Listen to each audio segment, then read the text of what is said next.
Showing. Oh, we're showing a very, well, listening to a very rocky voice. All right, looks like everything is booting up here. Okay. This is going to be an interesting stream, everybody, because I didn't realize until I went to do this that my iPad is at 5% battery. So, I've got it on the wall charger, and we're going to see if this thing holds up. I don't know if it will. I don't know if it's going to drain too much power to be able to keep up with it. We're going to give it a shot, though. We're going to give it a shot because why not? Why not? If it fails, then it fails. If it dies, it dies. That's all. I'm not going to worry about it. It'll either work or it won't. Okay. Let's see here. Just pasting some links because I was trying to figure out what I want to do. I also have a battery pack that I thought about running, but the power cable I've got here is long enough, so I'm going to just go ahead and run it off that because I figure that's probably better than the battery pack. You know, we'll give it a shot. It may work, it may not. If it doesn't, then it doesn't. All right, I'm sorry. So I did not paste everywhere that I meant to. And so I'm doing that right now. I apologize. I'm doing that in the background here. And paste right there. Okay, so since this is already running, enter. Enter. Enter. Enter. A lot of enters. I don't post in certain Discords just because I don't know that all of them are as receptive to this type of thing, like streaming promo.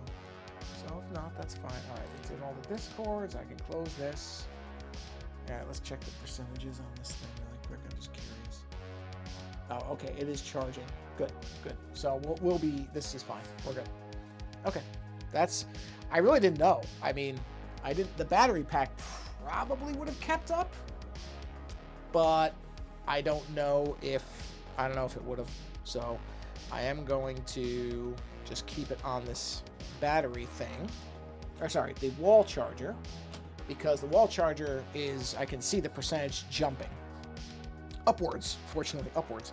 So I think we're going to be okay. And I can keep the iPad still enough, I think, to not interfere because I can move the screen without having to move the actual iPad. So, oh, there's me. Hey, look who's live. It's me. What do you know? So I think we're going to be in good shape here. But yes, I normally check on streaming days. I normally do a battery check. And of course, I completely forgot to. And, you know, I've had that be low before, but I did not expect it to say, oh, you're at 6%. Good luck. So I, for a minute, was thinking, oh, this is not going to happen. But then I remembered I do have this permanent wall charger or wall adapter plugged in to normally charge it. And I figured, well, it probably has enough length to move, to stretch, to reach. And wouldn't you know it, it does. So, all right, I'm just posting in the last couple places that I still post things. And right here should be the end. Whoa, whoa, whoa. Where'd you go? Okay. And repost. And done. And I should mark that completed because I gave my dog her medication. So we are good to go. All right, we're going to attempt this. I got to do this a little bit carefully because I don't want this cord to catch in anything. So let me do this. Yeah, I think that's going to be okay because normally I don't really move the iPad. So long as I keep it like, oh, let me tilt it so it actually adjusts though. There it goes. Do one more quick battery check on it. Yeah, it's already at 10%. We're going to be fine. We're going to be fine. It's going to make the mouse a little funny to interact with, but you know what? Hey, whatever.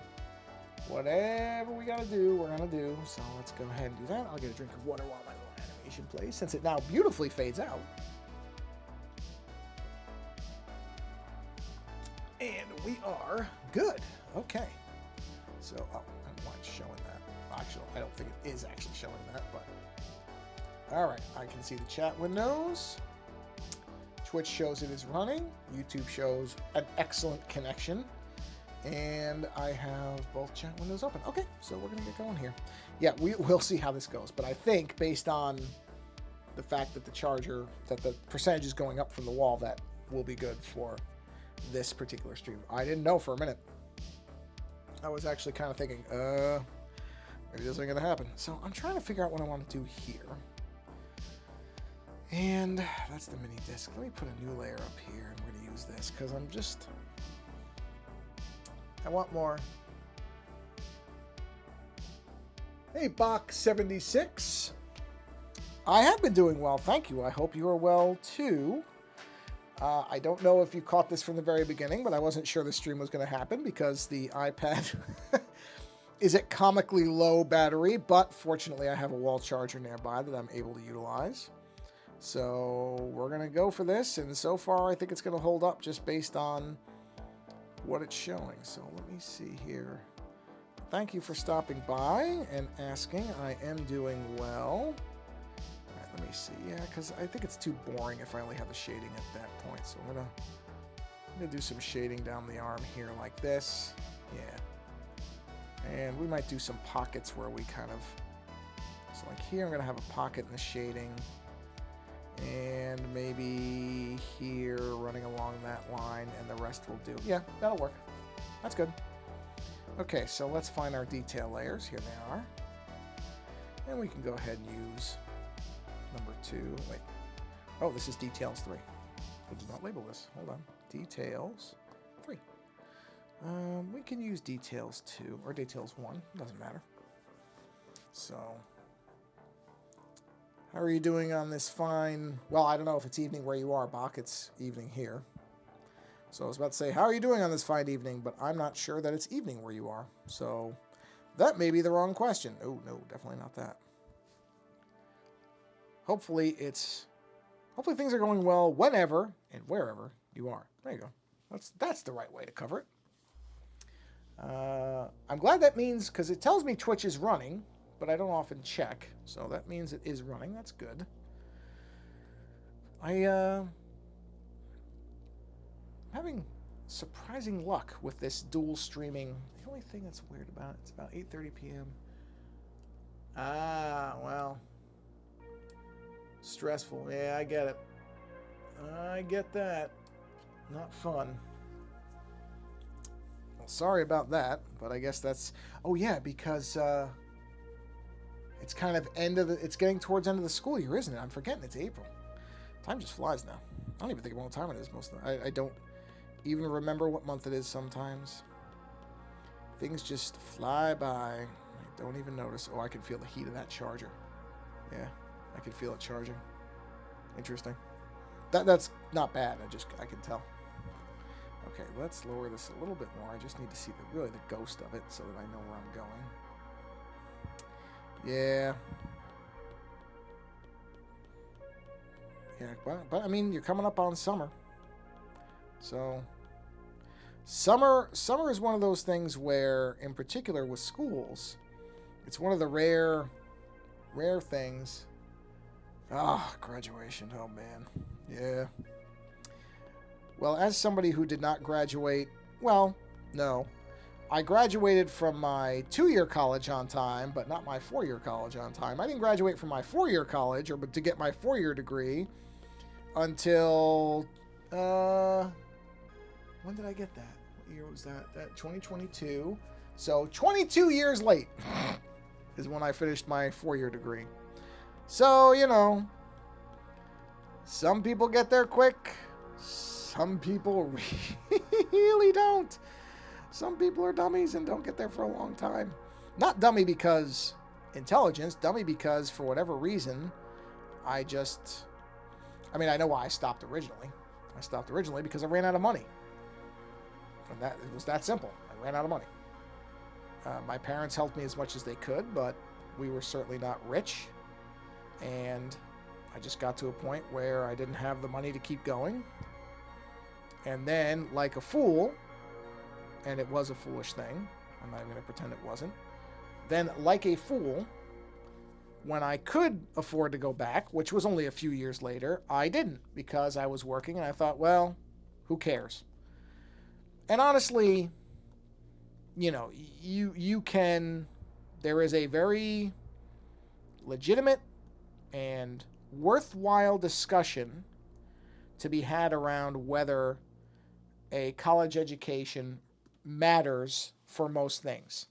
And the answer is for most things, depending on what the jobs are, but for most of them, it doesn't. That's just the truth. It doesn't. It really can, what it can do for the most part is get you more money, but even that is not even close to always the case. But it's more of, I was talking to Mr. Ant Pruitt, who is a photographer, freelance photographer. And one of the things that he was mentioning, and I tend to agree with him, is that, most, not all. There are jobs where the education is absolutely important. And those tend to be highly technical or where the schooling is specific and you apply those skills directly. But outside of those, what most places look for is, okay, they're going to judge you on an interview and your experience. And really, the interview might be, I'll just be honest with you, the job that I first got, hey, Faint Waves, or no, sorry, not my first job, my second job. I am doing well. Thank you very much. I hope you're doing well as well. God, I hope you're doing well as well. I don't like your hope you're doing well also. I hope you are also doing well. There we go. I got it. See? Art schooling. But when I came out to California, I had no connections, no nothing. So the first job I got was at the Geek Squad at Best Buy. That was back when the Geek Squad was a independent part of Best Buy. They haven't been for a very long time. And honestly, I pretty much lied to get that job. I really played up the experience that I had way more than it actually was. But, the person that interviewed me liked me and I was a good worker. I shouldn't say was, like I'm not anymore. I mean, I'm not anymore working there, but I said, I'll learn and I have interest in computers. And I think that's what they really cared about. They really didn't care about the fact that I didn't have yeah, no, you do. That's what I'm saying is it is mostly how you come across in a room. And I don't say that, I don't, I really don't think that there's anything interesting about me at all. So I'm terrible in social situations. So it's amazing to me I could get through an interview at all. And yet, I've always done well in them. And I guess maybe it's because even though I just said that I played up my experience for the one job, but I didn't really lie. I just made it sound like the computer experience I had was more meaningful in the job that I was in than it was. The reality is the amount of actual tech support I had done in the job that I was putting on the resume was very little. I mean, it was probably 5% of my job. Not to say I never did it. And I do have a knack with computers to some degree. I mean, now it's a much different world. Back then I was always messing with computers. So it wasn't really a lie. It was an exaggeration for sure. But then the job I got after that, I really was not qualified for. But because I had the experience, the schooling was not there. I mean, arts, illustration, and commercial art degree, which is what I had at the time because I only had my associate's degree at that point, they had nothing to do with the job. And by the strict, what's the word for it? By the strict writing of the job title, I was not qualified. But they liked me. They seemed like nice people, and so I got the job. That's how it works. And that's what I mean about, I'm not saying don't go to school. I'm definitely not saying that. And to me, the value, and I've said this before, so I may be a bit of a broken record here. For me, the value of going to school, college specifically, had nothing to do with the courses. It didn't have to do, I mean, don't get me wrong, I learned stuff. I really did enjoy, well, and this was very evident if you were to actually look at my grades. I loved all the art classes. I hated everything else. And so all the art classes were A's and a couple of B's, but mostly A's, and everything else was C or less because I didn't care. I I had no interest in math or science. That stuff's all above me. You know, I can't follow it. I can understand it if you explain it in kind of plain language, but can I sit there, you know, and do trigonometry or algebra? No, I can't do any of that stuff. My brain isn't built for that. It's just not. And I don't care. Just being honest about it. I don't have any interest in it. I don't have any interest in... I've heard people talk, and I believe them. This is not me saying that I think they're lying or whatever. People talking about the beauty of math. You know what? I have no doubt to those people, math is a beautiful thing to experience, that there is something magical about it, that they get out of it. I absolutely believe that they get something out of it. I get nothing from it. There has never been an equation of any kind that I've looked at and been interested in. It just doesn't happen. Buck says, yeah, I understand. I wish I knew more what I want to do in the workforce going into college. I have a ton of theoretical math experience, but I have to do the heavy lifting to explain it to a job that they... Yeah, well, that's the trick. That is the trick, is trying to... And, man, there are no tricks to that. I have read all these different, here's the way to blah, blah, blah. None of them are right. The reality is that, and I think this is one of the things that makes it difficult, at least in my opinion, this can make it very difficult to, because you'll see all these things, they're like, okay, here's how you ace the interview to get the job that you want. Just follow these 6 easy steps. That stuff's all nonsense. Yeah, because every interview is different. You don't know, unless you have an inside person who can guide you and advise you, which is ideal if you do. If you do, take advantage of that. Math is beautiful. You should look at fractals, is often described as... Yeah, no. I mean, what I mean by that is, when I say there are people who look at equations on a board. You know, I don't know, physics equations. You know, x plus y over whatever equals this with the parentheses and the remainder of whatever. And they connect with it in this really physical, well, physical is the wrong word for it, but real personal way. Like in the same way that I look at a painting and see the brush strokes, and there's a part of my brain that just blows up at thinking about how somebody could do that. It's that same thing for these people with math, which is, hey, look, I'm envious. If I had that, my grades would have been better, and I would have been a better student, and I would have graduated on time if I had that ability to see math that way. I just don't. So when I look at math, what I see is a headache. You know what I mean? That's just me. I'm not saying that math sucks. It's not that. I am genuinely envious of people who... My wife is like that. My wife she does accounting work, and she can make numbers make sense, and she can look at things, and she can figure it out. It all makes sense to her. It just does. She can look at a set of numbers on books that she's never seen before, and she can identify the patterns in it, and she can see how to do it, and she can make sense of it. I'm envious of that. I don't have that ability.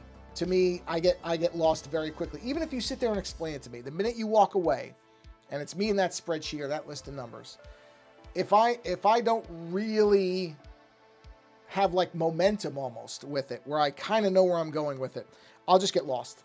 I'll fall apart, and it just becomes very frustrating. Not because, you know, I think there's anything wrong with the math. It's because I know there's something wrong with me. I can't put it together. And they put me in, because I failed math in high school 3 times. They tried, and I had this great tutor. I remember, a wonderful woman, very patient with me because I got very frustrated, and I never got, you know, angry or anything like that, but I'm sure she could sense, because I couldn't really hide it, that I was really frustrated and that I just could not make this stuff make sense in my head. And I think almost everybody has that, you know, knows what that is, to not be able to understand something, even though you're trying, sincerely trying, and it's very, very upsetting. And I'm not really good at hiding my emotions. I don't flip out or anything like that, but you can read my face if I'm not happy. It's very clear. If I'm not happy with something, you can tell.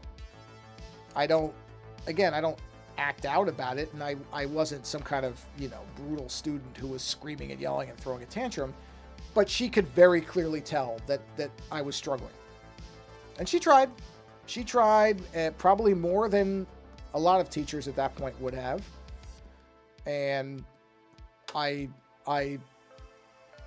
amazed at what teachers can do, because I think about how I was as far as that stuff, where I'm just not getting it.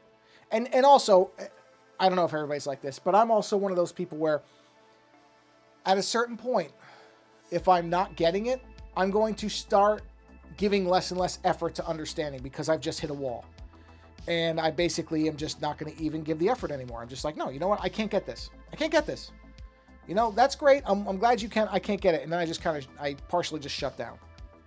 So I won't be putting any effort into it. I won't fight it, but I won't put any effort into it. And like I said, for this woman to put up with me basically just kind of giving up on it multiple times, she got me through it. I ended up passing. So she more than earned the meager pay that she was earning, I'm sure, because teachers, it's a crime what teachers get paid. Especially when I think about the fact that I'm pretty positive that I wasn't the only student like myself she dealt with, and I'm sure I was far from the worst one in terms of my behavior. I am sure there are people who are, I mean, I remember seeing some people teaching or treating teachers in just an extraordinarily vicious way, and I'm amazed people want to teach. I really am. People have said to me, oh, you should teach an arts class, and I sit there and go, I remember what I was like as a student, and I wasn't all that bad, and I'd want to punch me in the face. So maybe I shouldn't be teaching anybody, which I hate to say, because I know that there's a shortage of teachers and stuff like that, and I do love the idea of letting young people experience art and trying to be a positive influence on them. But I think if I had one of these wiseacre, to use a very kind term for it, students in a class, which I was never like that, but I was in classes where there were lots of people like that. And, of course, when I was young, I didn't think anything of it. I'm like, oh, it's funny. Now I look back at it, I'm like, wow, what a dirtbag way to be to somebody who's just trying to teach you. Just scummy. And I wouldn't be able to handle it. I can just tell you right now. I'd be in some trouble, because I'd probably slap a kid in the face. And I know you can't do that. This isn't the 50s, and I'm not saying you should be able to do that, but I know you can't do that. I don't even know if you're allowed to really raise your voice at kids these days. And I don't say that as, oh, your kids got it easy. I'm just saying I know it's a lot different, because I think in the high school that I went to, I think I was either the last or second to last year before they put in metal detectors and locked all the doors. I mean, when I was in high school, that was pre-Columbine and all that stuff, which at this point is a while ago. So we didn't do shooter drills or anything like that. There weren't, don't get me wrong, I saw some stuff. I think somebody died my junior year in high school, but that was self-inflicted. There was one kid who died freshman year because they were sitting on a car, messing around on a car while somebody was driving, and they hit the brakes too hard, and the kid flew off it and hit their head. I saw the kid come in with knives and cut another kid's face up. It wasn't too bad. I mean, I'm sure it left some scars, but the kid didn't die or anything like that. So I'm not going to say I never saw anything in high school, but it wasn't like now where you literally have to worry if somebody's going to walk in with a machine gun or a pistol and just start going crazy. I mean, we never had to worry about, I don't know if we never had to worry about that, but we didn't. It wasn't happening frequently enough to be a concern. Like I said, we never did shooter drills or anything like that. Nobody was checking for weapons. The worst thing you had to worry about was getting caught smoking somewhere. Honestly, that was it. So it's a totally different world. Whereas my sister, she went to the same high school, and it was a fortress by the time she got there. So yeah, it's a much different thing now. Like I said, that's not me saying, on my day, not like that, but it's definitely different. Like I said, we never worried about that stuff. So I understand why a lot of kids, man, are now, young people, I shouldn't say kids, but young people are, struggling with anxiety and depression, all that stuff. I mean, geez. Having to go to school and worrying about all that stuff is just crazy. I said, I was lucky. I didn't have to worry about any of that. I mean, I'm not going to say no kids ever brought guns to school, but it was rare. I don't think I ever saw in high school. Let me think about this for a minute. No, I don't think I ever heard of or saw anybody who had a weapon that was not a knife or a bat. You know, close quarter stuff, but no guns. I don't think I ever heard of anybody or saw anybody carrying a gun in school. Which isn't to say nobody did, but you didn't know about it, so nobody went, you know, berserk in a class or anything. So like I said, I understand why, because, you know, everybody's trying to, oh, it's their phones. Well, it's a lot of things, but that's got to be a component of it. Has to be. Is to not know what you're walking into every day. I mean, I have a lot of anxiety as it is, and I didn't grow up with a lot of this stuff. If I was walking into a school, geez, yeah, I'd need some kind of medication too. So I get it, and I really feel bad. I mean, I don't know what it does to kids, but it can't be good. I know that. It certainly can't be a positive to have to worry about what's going on when you walk into school. I mean, I didn't like school because I was bad at it. I didn't not like school because I was afraid I wouldn't walk out. Whereas now that's a legitimate concern. So, I don't know. It's a weird world. That's for sure. And I don't know what, you know, I'm not a social scientist. I can't sit here and tell you, I'm not going to blame TikTok or whatever like some people will, or, you know, cyberbullying. I mean, I think that's all part of it, but I think there's a lot of things that are going on. I think it's a lot of things, not one thing. Everybody always wants it to be one thing. They all want it to be something that they can easily identify and figure out and legislate. And, you know, I get the impulse. I really do. Oof, man, I don't like that at all. No, I don't like that at all. We're going to back that out. That's not good. Don't like it. Okay. All right, let's try this. I get the desire by a lot of people to have a solution. No, I don't like that either. I got to give it a little bit of a ridge like that. Yeah, that's better. I get why it's comforting to have a simple solution, to be able to point at something and say, this is why this is happening. But that's rarely the way the world works. Usually it's a lot of things. And that's not a comforting thing. People don't like to have to think about the fact that, oh, there's not one easy solution to this. We're going to have to address a bunch of things at once. Oh, no. But that's usually what it ends up being. So, anyway, I feel like I'm being a downer here. So, let's shift topics to something else. I finished the Fallout series, which was excellent. No surprise, really. I was really, really happy with the ending of that. I am very interested to see where they go in Season 2. Assuming there is a Season 2, which I really hope there is, and I thought I read that it was greenlit. Yeah, it did. Yes, it did. It did stick the landing. I mean, I'll tell you what is funny, though. If you want, I'm assuming Faint Waves, you haven't watched it yet. Or at least not all the way through. When you do, who doesn't even know or like Fallout? Yeah, well, I probably will have my wife watch it. Because I know it is, but it isn't. Because the show, number one, Fallout, just to get into Fallout for a little bit, because why not? Because I could talk about Fallout for 7 hours straight. The nice part, I will get a drink of water though, because I will be going on here for a minute. The thing about Fallout is that its basic framework does not require you to know the games at all, which is, we all know post-apocalyptic. We all know post-nuclear war, right? That's easy. Oh, bombs went off. The surface got ruined. Bomb shelters were a thing. So the idea that they did super bomb shelters, which are the vaults, all that stuff is relatively easy for anybody knowing the game or not to incorporate. No, okay, got it. We understand. Yeah, big thick walls, protect people on the surface, bad times. Easy. Right? And then the rest of it is really in the characters and context, meaning they never come out and say that, okay, because this is the Bethesda version of Fallout, really. They never really come out and say, well, everything, this is a world where the atomic age never ended. It kept going till it abruptly stopped. And so all the cultural and technological reference points stopped, and so they're all there.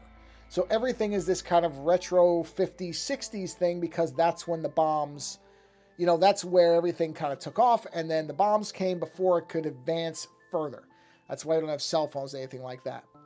Even though I know the bombs dropped in 2077 or whatever, or something.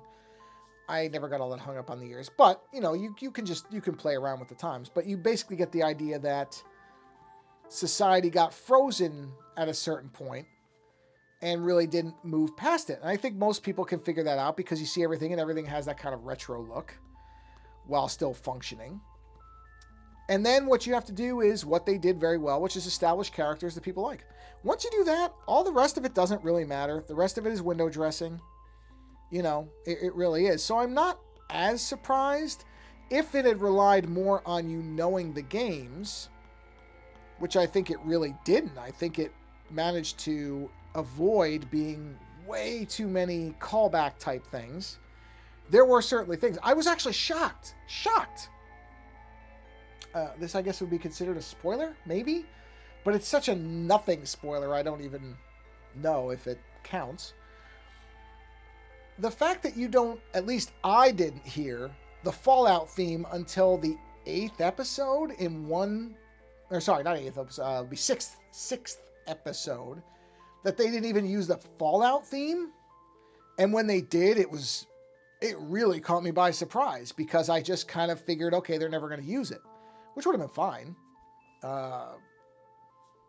But when it kicked in, I was really, it really hit me because it's the Fallout 4 theme. That's the version they use, that really beautiful piano theme that Iman Zur, I don't know if I'm pronouncing his name right, does. I mean, beautiful music. And when it kicks in, it's just this really wonderful moment. But I thought about it right then. I went, wow, they haven't used the music. They don't use it for the intros. They didn't use one of the most recognizable things about the series, where they could have just kept playing it over and over and over. And there's lots of little things that they could have done that I'm impressed that they didn't. And then when they did incorporate Fallout game stuff, they did it in a way that didn't feel attached specifically to the games. Even though I know it doesn't make sense when I say it, but it didn't feel forced. It felt very organic and natural, and it didn't feel like it was leaving anybody behind, which I was really impressed with. I was, and again, was surprised by, because I really thought, I've been thinking about picking up Fallout. I'm playing Fallout 4 now. I miss having a Fallout game I like as much as 3 New Vegas. Yeah, the problem with, I thought about going back to 3 recently, but I don't know. I like Fallout 4, I think because I like Nick Valentine so much. I think he's such a great companion character. And not that there weren't good companion characters. I really liked Boone in New Vegas. Boone was great. So I certainly like those games too. But I think also I really hope they remaster 3 and 4. Or 3 in New Vegas. They really deserve it. They really do. And if they come out with a remaster of those where they really punch it up, then I'll replay them all. I think the other reason I went back to 4 was because I feel like when 4 came out, unlike 3, which I've played through, way approach branching dialogue. Yeah. Now, the dialogue was, although I'll say, playing it now, it's not as bad as I remembered it. And maybe that's because at that point I had played the other games closer. So now having some time in between, the dialogue doesn't bother me. But the biggest problem with the dialogue, to be honest, is that it's not really clear what you're selecting in terms of what you will say. You don't really know where it's going. In some ways, that's more organic in that you can't have an obvious path. So I kind of like it where you read it, you have to decide sort of in your head, well, what is this going to be taken as? I don't mind that, but I don't think it's the best. I think New Vegas has the best kind of, okay, here's the way the narrative's going to structure itself, that type of thing. I think it's hard to argue that New Vegas has the best approach for that. I honestly still think 3 has some of the best location moments. As far as the map, I think 3 has the superior map over New Vegas and 4. The vaults themselves, I really remember very vividly from 3, way more than 4 certainly, and even New Vegas. New Vegas, I mean, it's interesting. It's interesting to look at them because I think they all have different strengths. I do. I think 4 captured because you saw more of some of these buildings that were left. 4 gave you more of a mix of the kind of old world buildings that had survived and the new ones. Because in 3, everything is pretty wrecked. And in 4, New Vegas is, as many people pointed out, really small. New Vegas is such a surprisingly small area. Which is, of 3. Yeah, I mean, I actually, I don't know if you heard the 5 I did on this Fate Waves, but I had said, I think it was last week maybe, that I really would love if Bethesda or, I guess Microsoft technically owns them, so I don't know if it would be a directive from them, but now that Baldur's Gate 3 is come and gone, I would love to see 2 Fallouts. I would love to see, the more Bethesda version, which, 3 and 4, that style for people which I would play that one as well. That, and then I'd like to see the old style. I'd like to see them go back to the older kind of isolinear, is that the name for it? Isometric, not isolinear. Isolinear chips are Star Trek. Yeah, that's the thing is I think there's a market for both because there is such a, and that's what I was going to say is once you read that series, go to the Fallout Reddit and read the people who are losing their minds. Oh, the Fallout TV show has completely destroyed New Vegas, and they're just going crazy. And then other people are like, what are you talking about? No, it didn't. It's because of some of the dates and things that they're saying. And it's crazy. I mean, people are just so angry about it. But that's because there has been this persistent group of people who have never been happy with the fact that Bethesda didn't just keep doing what... I saw my screen just went out. Hold on. Let me get it back here. Yeah, up to 40%. Very nice. Very nice. Just wait for that to come back. I'll get a drink in the meantime. That should pop itself back in a second.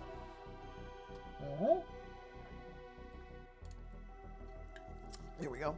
Oh, yeah. These people are, furious.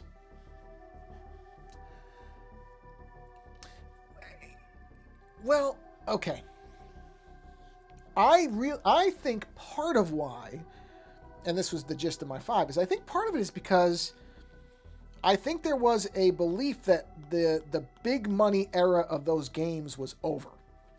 That people just did not want to play that type of game anymore. And while I will never shut up about the fact that I think Wasteland 3 is an exceptionally great game, I don't think it sold... It certainly didn't do Baldur's Gate numbers. Let's put it that way. It did not hit those kind of sales.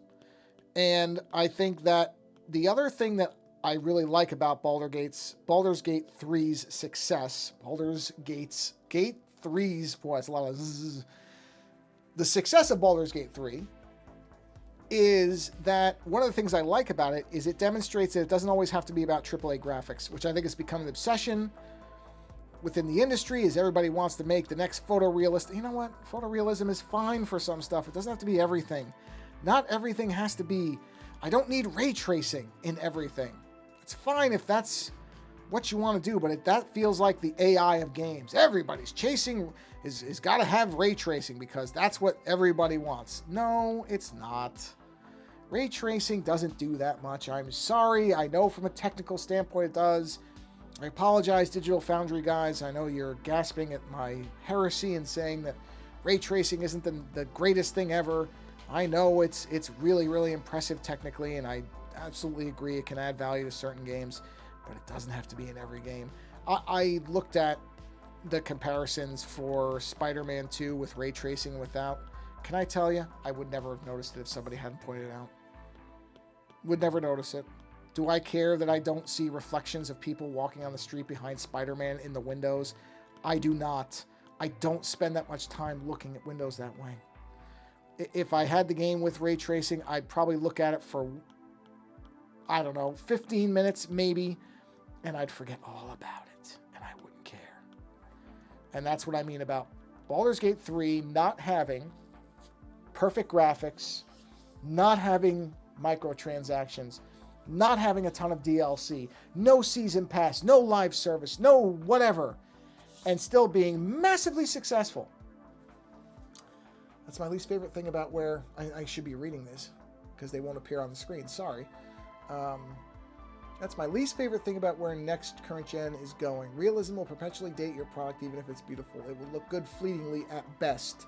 The goalpost will forever move. I'd rather something that's a bit style. Oh yeah, no, absolutely. I mean, that's like Disco Elysium or the Dishonored games, all that stuff. That's way more memorable to me than Crysis. Crysis was pretty. I remember nothing about it. Nothing. I mean, I remember the suit because it was on the cover. You know, the suit the guy wore. Do I remember anything about that game in terms of what it actually had in it? No. Nothing. I remember nothing. Whereas Dishonored, I remember, I can call up levels in my head instantly. Like the way you would warp and some of the character models and some of the signs and stuff on the walls. Prey, that game that I played, I don't know, last year. I don't remember now. Time is nothing anymore. But that I really, really love. That's from the same. It's also Arcane. Has this beautiful art style to it. Like I can think of that game immediately. And it's some of the games that are quote unquote the best looking in the world. I don't remember them. They don't have, the memorization of them is nothing. It's not anywhere near the games that have beautiful art style and like the Sackboy games. My wife and I just played Sackboy, a Big Adventure or whatever it's called. What a delightful game. It's got this very, very wonderful art style, this great use of pop music. It's just fun. It's lightweight. You know, it doesn't have punishing difficulty spikes. We had a great time with that. And my wife, who's not as big into video games as I am, looked at that thing and she was just marveling because it all looks like it's knitted and handmade. And now that game, if it was photorealistic and ray traced, do you think she would think anything of it? No, has nothing to do with that. That's not the point. Again, just to be clear, I'm not saying any of that stuff is bad. I just don't think we have to be so overly obsessed about it being in everything.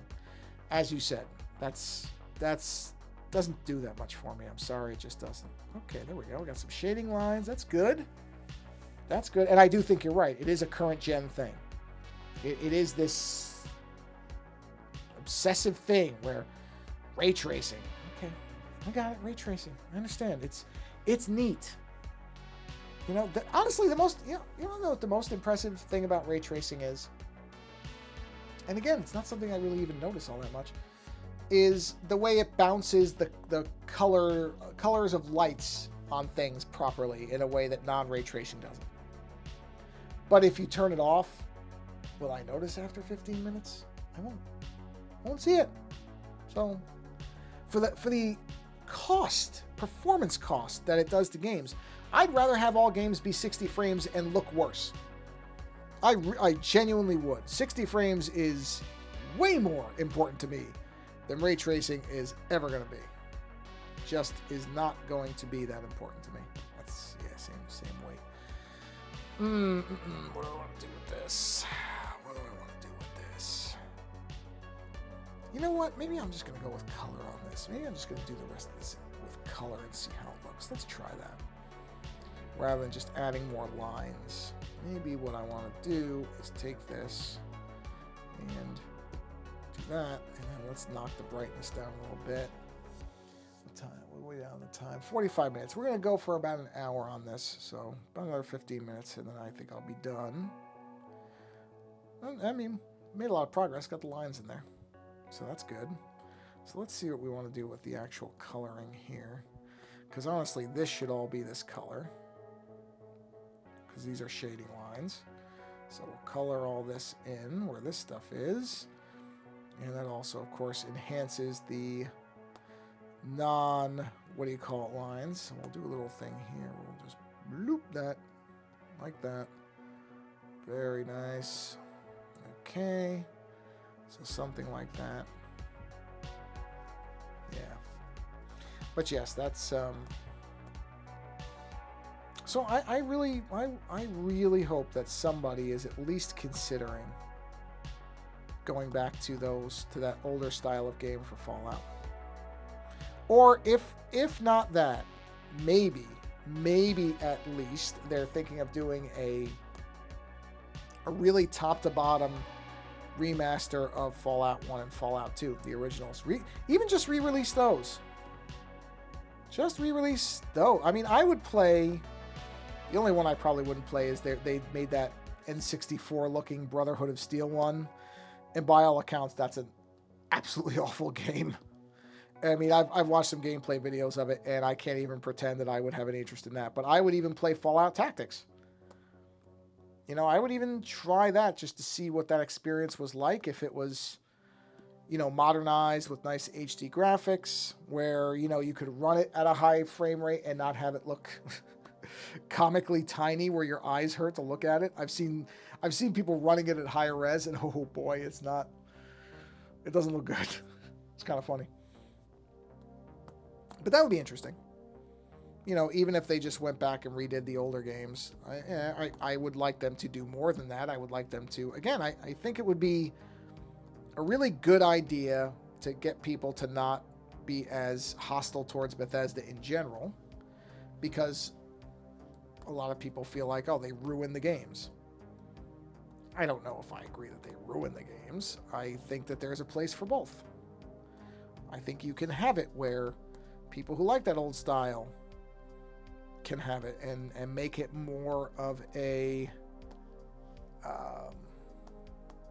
you know, more of the branching narrative ideas and more of some weird moral gray areas, stuff that you could do in the old one where you could just, you know, you really could play it however you wanted to. I don't think there's anything wrong with that. I don't know if they're going to do it. I mean, if I had, I wouldn't bet money on it. Let's put it that way. I would not bet any serious money on it. I think they're probably not interested at all. But I don't know. I don't know.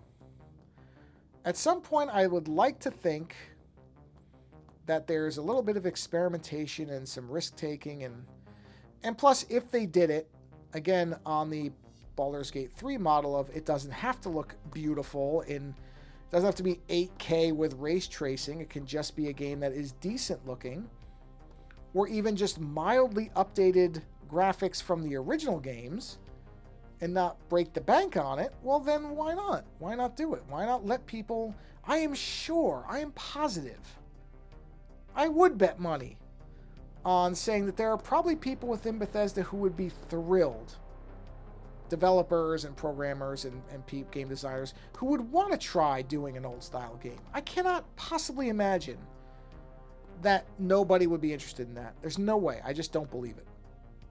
I'm sure that somebody would say, yeah, you know, give us a modest budget and let us make this game and let's see if it performs. And I bet it would. I think it would. I think people would really respond to it. You know, and I would be one of the ones who would play both. It wouldn't ruin the first-person style games for me because I like that style of game. It would just give me something different to play. And it would just be more Fallout for people to... I will admit, too, I have to tell you.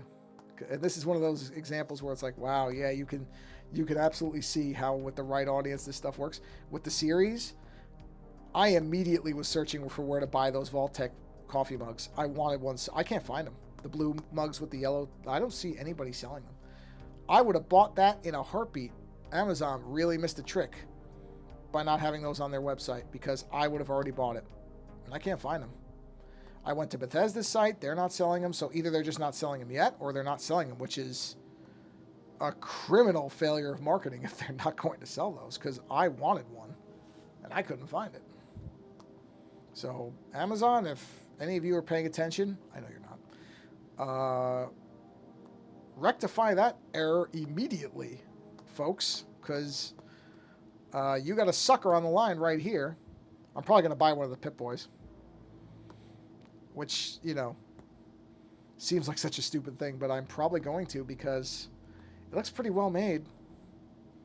I could be wrong, could be a piece of junk. Bethesda certainly has a track record of that, but I may go ahead and buy that. They have a glass Nuka-Cola or Nuka Orange bottle. I'm probably going to get that because I've always wanted a good Nuka-Cola bottle, but a bottle, not a plastic thing, a bottle. And this is glass. The one that they're selling is glass. Probably going to end up getting that. And it comes with bottle caps, which is so stupid because they have absolutely no purpose, but of course I want them. And they come with them. And there was something else. There were a couple of things. I'm like, oh man, I can see how I'm going to spend a lot of money on this website. I haven't yet, but I probably will. I'll just be honest. I probably will because I'm a sucker. And a lot of that stuff I'm pretty resistant to, but not Fallout. Fallout's kind of got me. I will admit my normal level 12 resistance drops to about a 3. Well, let's be honest, probably -3 when it comes to Fallout stuff. I am exactly that person who's like, oh, Pip-Boy, completely pointless and has no purpose. Although I do like the fact that it's an LED screen or LCD screen on it. I don't know if it actually does anything. I think they said it does. I think it does do some things.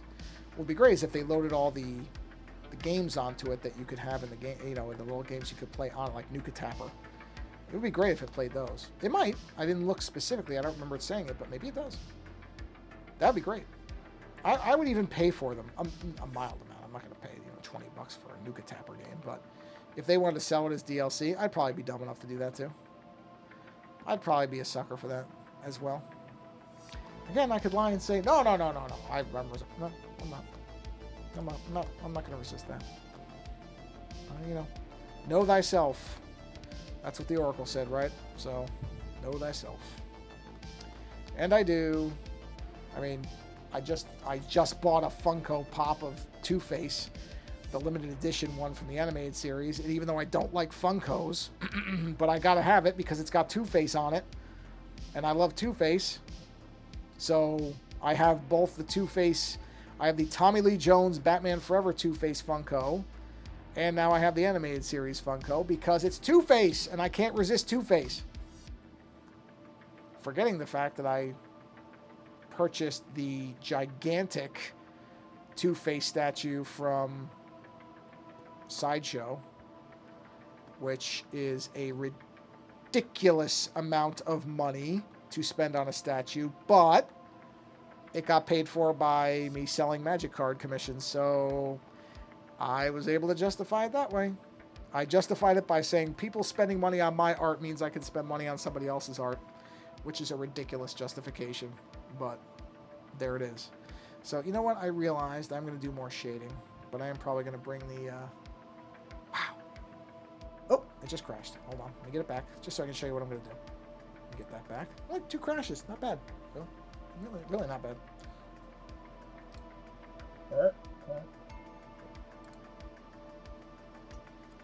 Sorry, drinking water. Okay. Right. Oh, okay. So I'm going to show you what I'm going to do. So, because I want to add more shading. I like how that shading's looking. I'm probably actually going to do a third color. Oh, I forgot about that. I want to trim that. I'll probably do a third color that's in between this dark one and the light one. That can, without any lines involved, but that can sit as kind of a middle color. Because, you know, why not? I'm becoming less afraid of color than I used to be. Even though I still don't think I'm particularly good with it, I at least will use it now, more than I used to. I will employ it more than I previously did, so I'm trying. Trying to stretch a little bit here, much as I can, in my increasingly old age. Okay. I mean, I guess we all have increasingly old age if we're alive, right? Sort of a dumb statement. Increasing old age. Everybody's increasing old age. Okay, so let's just clean that up. All right, now let's jump out to... Oh, whoops, forgot those. Do you like to have clean edges on things? Before we go, any Switch game recommendation, digital or physical? Picking up one again since my tax return is strong. Hey, good for you. Ours was better than I thought it would be, too. I don't know why. It actually makes me very suspicious and nervous. But it was, and they haven't come after me, so. Switch games. Let me think about that for a minute. Well, without knowing what you have, let's see. I mean, Super Mario Brothers Wonder, or whatever it's called, that's really good. That's kind of an easy recommendation. I actually like the deluxe Super Mario Brothers U games as well. Actually, my Switch is over here. Let me go. Let me see what I've got on the thing here. I got the Switch right here, as a matter of fact, in my beautifully bright red case. Let's see. What do I have? Let me take a quick look in my little thing here. So I've got... Jeez, I can't see anything. This case is great, but it's dark. Hold on. This is Luigi's Mansion, which I like a lot. Luigi's Mansion 3, technically. What's this one? This is Zelda. Oh, that's Link's Awakening. I haven't finished that yet, but I'm going to get back to it. And then there's the Super Mario Brothers Deluxe and Wii U thing. So I would say those, if you haven't gotten any of those. I got rid of everything last year in time desperation. Things have improved. Oh, well, I'm glad things have improved. So yeah, that Super Mario Brothers Wonder is really good. I really liked Link's Awakening. Now the thing is, I'll just admit, I didn't play the original Link's Awakening, so to me this is the first time I've played it, which I think is making it better for me. So if you already played it, I don't know if it'll have the same effect, but I really like it, because I just like the look of it. That it has this very specific kind of toy look. I think it's really neat. And I'm enjoying it. I just haven't finished it yet, but I will. And I like that game. I think it's fun. So that would be an easy one. I think it's something different. You know, it's something a little bit different. Feels a little bit older style, which it is. They didn't massively update it, which I think was smart. So that's probably what I would actually say, is go for that Link's Awakening, the Zelda game, if you haven't played it already. That one I think would be pretty good. All right, you know what I'm going to do is I'm going to have some shadow in here. So I'll put some lines there. I'll have to check that out. Yeah, twist on it. Ah, that would be really great. That would be... Wow, what a great idea. That would be really good if they did that. I mean, it's so made for it, too. It just seems like such an easy thing to do in that style. Why wouldn't you do that? I mean, I say that, of course, and they make boneheaded decisions about games all the time, but that just seems like leaving money on the table. Good call, though. Yeah. I would absolutely play that. Boy, that would be great. It really would. Okay, so that'll be for the next stream, which will probably be on Thursday. Okay, I think I'm going to wind it up here. Also because between the screen being on and the charging, the screen is really warm. Like, warm. So I'm going to... And we're right at an hour, which is where I wanted to be. So it's good amount of time. So let's do that. And then I'm going to... Where's my battery at? 56%. Wow. Yeah. Quite a difference. All right. So turn the mirroring off there. And let me get out of this. Yes, that would be my recommendation. And plus, I think I almost said Link's Awakening. I think Link's Awakening is also cheaper. I think they put that one on sale for a cheaper price than they normally do Switch games for. So that's actually another reason, because I think it's every bit as good. Probably because it's a remaster, or it's not really a new game per se. But I believe that game is cheaper. Let's take a look. I'm just curious. Wow, or not. God, I don't remember it being $50. I don't remember it being that much. Really? I must have gotten it on sale. Because I don't remember it being full price. I really don't. Jeez. I'll wait for a sale. It's one thing about Nintendo, man. Occasionally, especially older games should be cheaper. Or get it used. Honestly, they work fine. I would say, you know what? Let's see. I'm curious. What does eBay have it for? Because, I mean, it's not like a CD or something. It's not going to get messed up. What? $70? What are you talking? Oh, okay. Here's one. Pre-owned, $24. Buy that. I was going to say, there's no way it should be more than that. Here's a brand new one for $36. Yeah. No, there's a bunch of them on here for... Okay, that one's $8. I would be suspicious of that one. I don't know that it works at $8.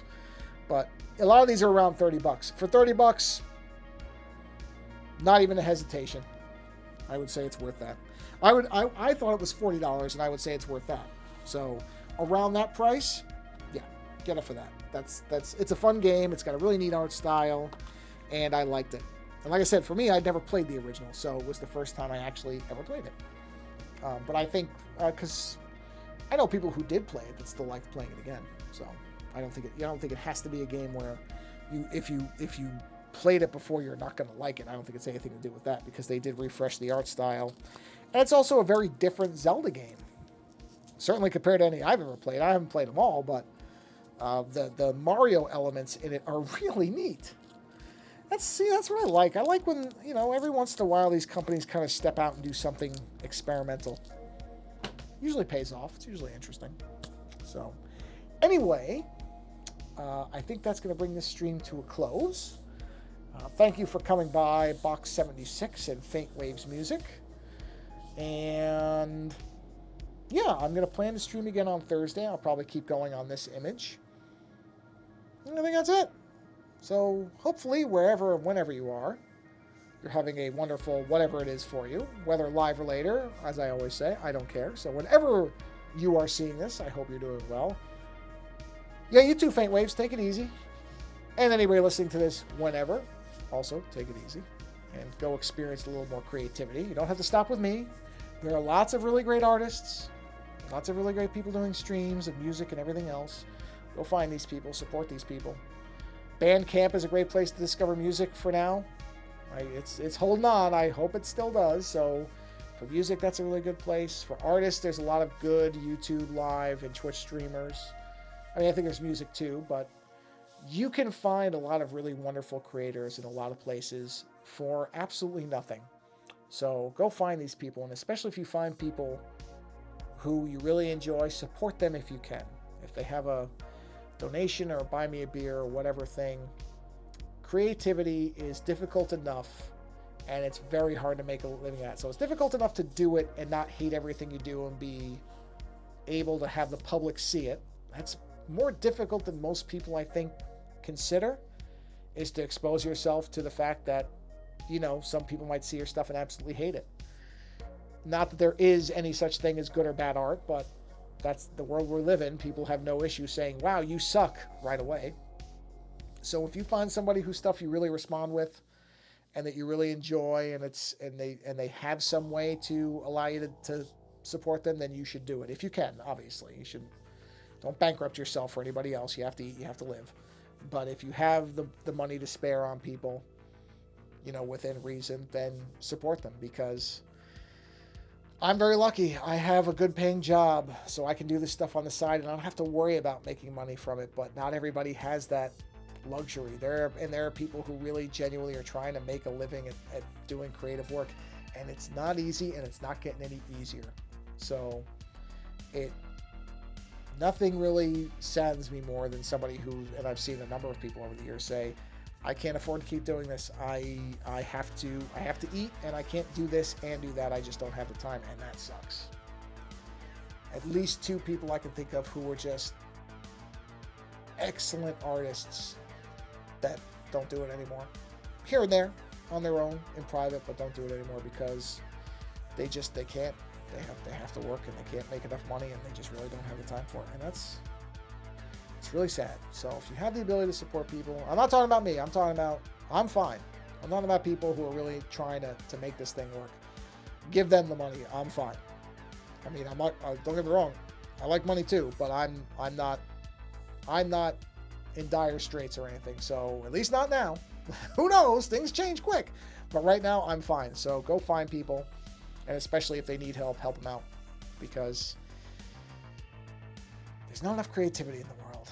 I'll just leave it at that. So anyway, since I'm now rambling on for 4 or 5 minutes, thank you for coming by whenever you're finding the stream or recorded video or whatever.